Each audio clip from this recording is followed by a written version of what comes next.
이 시간 디멘전 투자부문 송재경 대표와 함께하도록 하겠습니다. 안녕하세요. 안녕하세요. 7월, 8월과 다른 또 9월을 기대해본다. 뭐 이런 얘기들이 나옵니다. 기술주 주도의 시장이 조금씩은 바뀌는 것 같은데 한 번씩은 챙겨봐야 될 것 같아요. 맞습니다. 이게 리짐 체인지라고 하잖아요, 영어로. 네. 우리로 따지면은 판이 바뀐다. 판이 네, 바뀐다. 네, 이제 주도주들이 바뀌는 느낌이 좀 확실히 있는데 이게 이제 왜 그러냐면 우리 머릿속에는 여전히 기술주, 빅테크, 엔비디아의 그런 엄청난 수익률이 워낙 강렬하게 머리에 잔상이 남아있기 때문에 여전히 그쪽에 대한 그 기대, 미련 뭐 이런 게 큰데요. 사실은 시장은 조용히 이제 순위가 바뀌고 있습니다. 특히 이제 미국 중심으로 업종의 순위 1, 2, 3등이 완전히 바뀌고 있는데 그 안에 기술주 업종이 못 들어가고 있다라는 거죠. 지금 차트에 지금 있는데 보시면 1개월로 보시면 유틸리티 1등, 2등 필수 소비, 3위 부동산. 근데 3개월로 놓고 보면 부동산, 금융, 건강관리, 6개월 놓고 보면 또 유틸리티, 금융, 부동산. 보시면 어디에도 지금 그 기술과 관련된 빅테크와 관련된 업종들이 이제 더 이상 올라오지 못하고 있다. 그러면 지난 1년 반 이상, 그 길게는 사실은 10년 이상 끌어왔던 장기 주도주의 그러한 판이 서서히 좀 바뀌는 거 아닌가라는 고민을 이제 해볼 때가 분명 됐다. 이렇게 말씀드립니다. 그럼 그동안 주도를 해왔던 기술주들은 조금은 꺼지고 다른 쪽으로 수급이 이동을 하겠네요. 맞습니다. 이제 왜냐하면 우리가 투자하는 돈이란 게 네. 화수분처럼 무한정 늘어날 수 있는 건 아니잖아요. 그러면 우리 전체 100 중에 올해 주도하는 업종에 보통 많이 넣었다가 어느 순간은 어느 다른 쪽으로 넘겨야 될 거지 않습니까? 그러다 보니까 전체 우리가 시장을 볼 때 중요한 게 전체에서 차지하는 비중이 어떻게 변화하느냐를 보는 게 되게 중요한 것 같습니다. 그래서 대표적으로 경기 방어적인 업종 3개와 경기 순환적인 업종 3개를 묶어서 나눠서 보면 신기하게 데칼코마니처럼 서로 맞잡는 그런 것이 장기간 나타난다 보는데요. 지난 30년간 차트입니다. 보시면 하늘색 선이 금융, 에너지, 소재를 합쳐놓은 겁니다. 이게 이제 S&P 500 중에 이제 합쳐놓은 합산 비중이고요.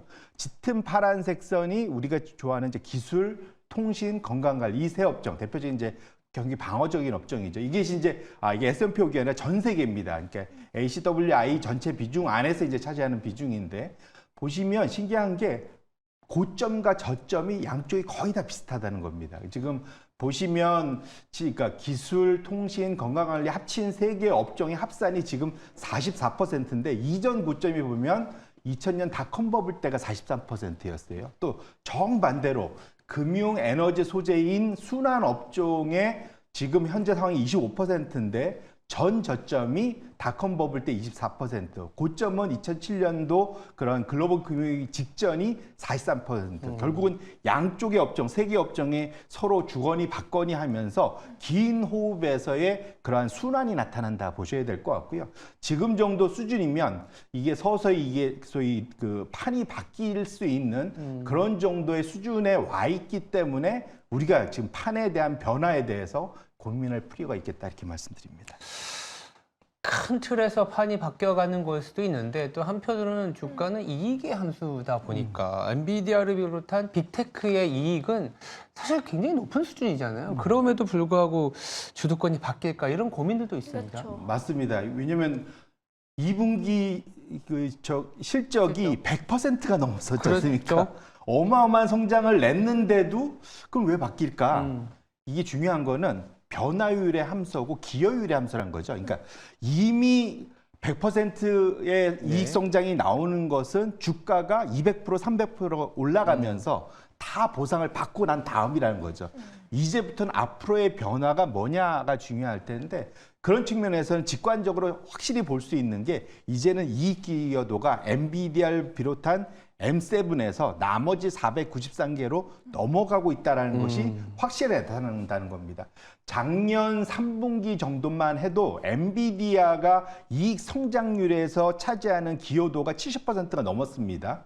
거기에 나머지 M6 합치면 M7이죠. M7 합치면 100%가 넘었어요. 왜냐하면 493개가 역성장하니까. 합쳐보면 100%가 넘었을 정도로 그러니까 당연히 주가가 M7 위주로 엄청나게 올라갈 수밖에 없었고 이제는 지금을 지나서 3분기, 4분기 지나가면서 이제는 나머지 493개 꼴찌들의 반란이라고 해야 될까요? 네. 이들이 노란색 선 차지하는 비중이 서서히 늘어나서 내년 말쯤 되면 완전 역전돼서 493개가 70%, M7이 30% 되면서 이제 주도권이 이익 성장에 대한 기여도의 주도권이 바뀐다는 측면에서 아까 우리가 봤던 서로 맞잡는 것에 큰 변화가 나타날 수 있는 시점이 된 것만은 분명하다 이렇게 말씀을 드립니다.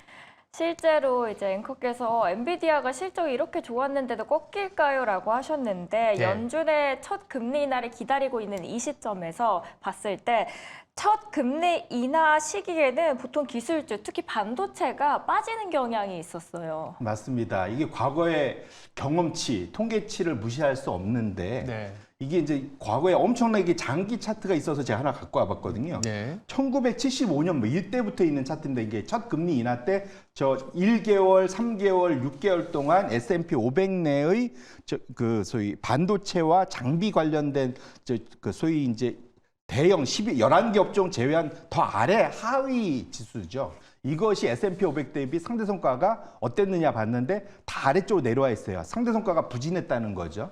그런데 워낙 옛날 거는 좀 제외하더라도 95년도, 2001년도, 2007년도 이 세 가지는 상당히 의미 있는 상황이라고 봐야 될 거예요. 그때 모두가 말씀 주신 대로 이 반도체 업종이 첫 금리 인하 이후에 하락했다는 거. 유일하게 2019년도 금리 인하 때만 그 이후에 6개월간 좋았다 보면은 전반적으로 4번 중에 3번은 안 좋았는데 저 때가 다 그 살펴보면 그 전에 이미 반도체 업종들이 상당히 좋았었기 때문에 첫 금리 인하 이후는 오히려 이제 판이 좀 바뀌는 모습이 또 그때 나타났었다는 거죠. 그래서 지금 엔비디아를 비롯한 반도체 업종이 나쁘다는 게 아니라 이제는 여기서 더 좋아질 가능성이 서서히 줄어들기 때문에 저런 결과가 나타날 수 있다는 것을 우리 투자자분들은 꼭 명심할 필요가 있겠다 이렇게 말씀드립니다.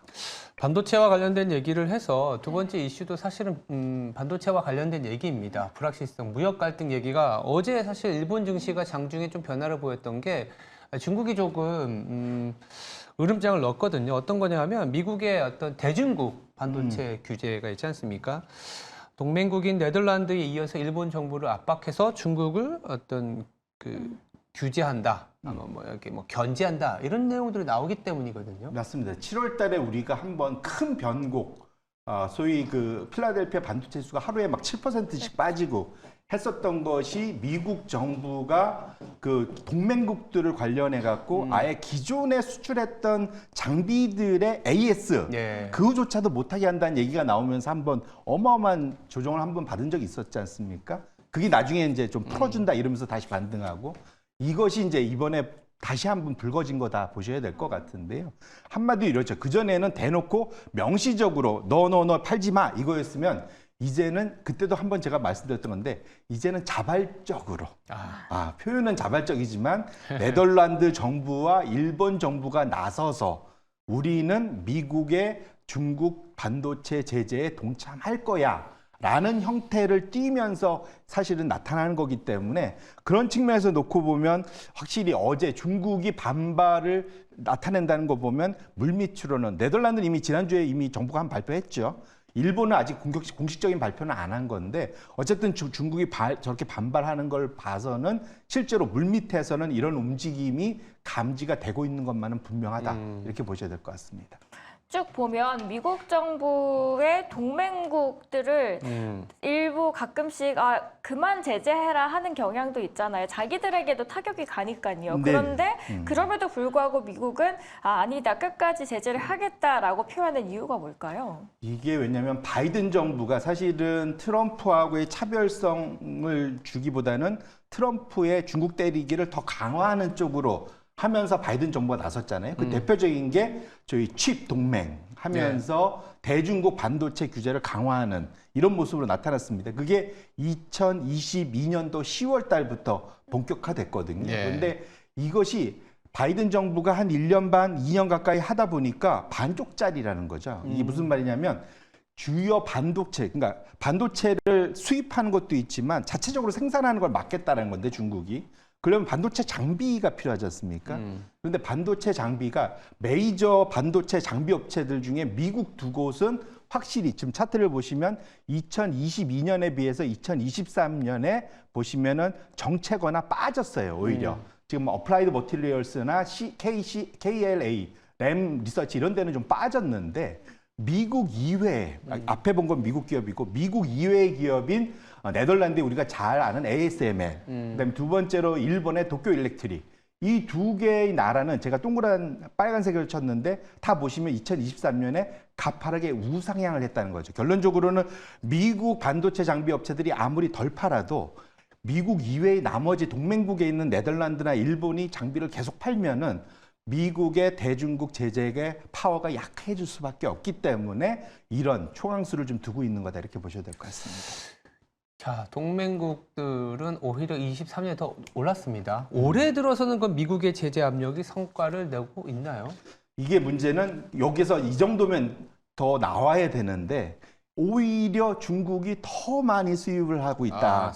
이런 게 이제 문제입니다. 그래서 두 번째 차트에 보면 우리가 대표적으로 보는 게 ASML이잖아요. 예. 뭐 이 ASML 장비 없으면 아무도 못 합니다. 그렇죠. 그런데 ASML 장비에서 지금 보시면 검정색 선이 지역별로, 이제 분기별로 지역별로 매출 규모인데 유로화인데 보시면 이게 제가 비중으로 한번 계산해 봤습니다. 작년 제일 높았을 때 3분기 때가 45%, 그러니까 중국 비중이 45%였습니다. 근데 지금 보시면 오히려 더 높아져서 2분기에 55%, 절반 이상이 중국향 매출로 나타나고 있다는 거죠. 결론적으로는 지금 올해 들어와서 오히려 지금 미국의 제재가 동맹국들의 중국 의존도가 훨씬 더 높아지는 쪽으로 가고 있기 때문에 미국의 그러한 물밑 일종의 좀 약간 손목 비틀기라고 해야 될까요? 이런 것이 좀 더 강화되고 있는 것이다 이렇게 보셔야 될 것 같습니다. 이쯤에서 궁금해지는데요. 중국의 반도체 장비 수입액이 얼마나 늘었는지. 맞습니다. 이게 확실히 중국이 이러다 보니까 자기네들도 급하지 않습니까? 그렇죠. 그러다 보니까 어마어마하게 옛날 장비도 상관없으니까 막 사들이고 있습니다. 그런 것들을 보다 보니까 올해 7월 달까지의 중국의 반도체 장비 수입액이 26억 달러, 엄청난 규모로 지금 급증을 했는데 이것이 작년 전체의 한 65% 되고요. 작년 이맘때, 작년 7월 달까지 수입액에 비해서는 거의 45% 이상 좀 증가한 그런 상황입니다. 결론적으로는 지금 중국이 어마어마한 속도로 수입을 해오고 있기 때문에 미국 입장에서는 마음이 다급해지다 보니까 네덜란드와 일본, 이제는 우리나라도 이런 식으로 조금 압력이 좀 강화되고 있는 것만은 분명하다 이렇게 말씀드립니다.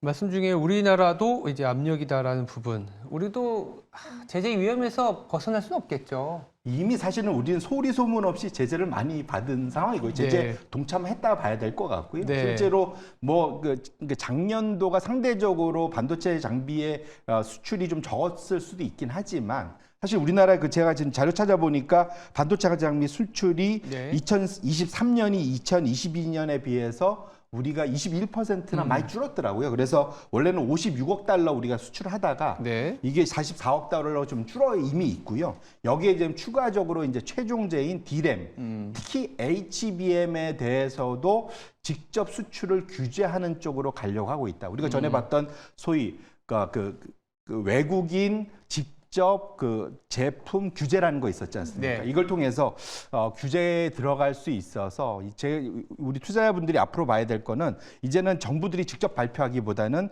개별 종목들 우리 그 기업들이 3분기 실적 때 향후 전망에 대해서 어떻게 발표하느냐에 따라서 이 제재의 강도가 나타날 수 있다는 측면에서 우리 3분기 실적에 대해서 전 세계 반도체 장비 업체는 물론 우리나라 기업들도 잘 좀 챙겨보실 필요가 있겠다 이렇게 말씀드립니다.